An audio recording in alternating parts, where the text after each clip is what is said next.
So, story time tayo, guys. Ayan, kita nyo naman, medyo hindi na happy talaga yung itsura dyan ni Happy. Backstory, kasi hindi available halos lahat ng gusto naming orderan. But anyway, let's proceed with the review of their foods. So, yung chicken shawarma nila, Turkish chicken shawarma, first time namin makakain na shredded yung cheese na nilalagay. Usually, normal sa Filipino version din na may cheese, pero dapat in a liquid form siya, 'di ba? But yeah, surprisingly, merong shredded cheese to. And meron siyang sauce na hindi namin maintindihan yung lasa.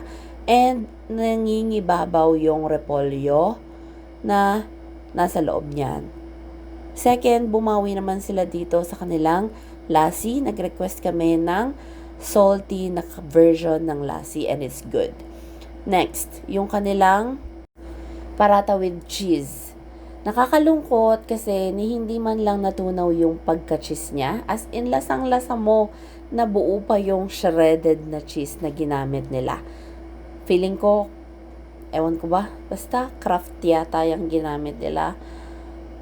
Very malayo dun sa in-expect namin na melted sana siya and such. And eto, yung butter chicken. Sobrang love namin ng butter chicken. Pero guys, tingnan nyo naman yan. Sobrang as in literal na butter chicken. Lasang-lasa yung butter. Hindi nga pala namin yan kinain, guys. Ito naman, okay yung biryani rice nila, guys. So far, yun lang yung masasabi kong okay.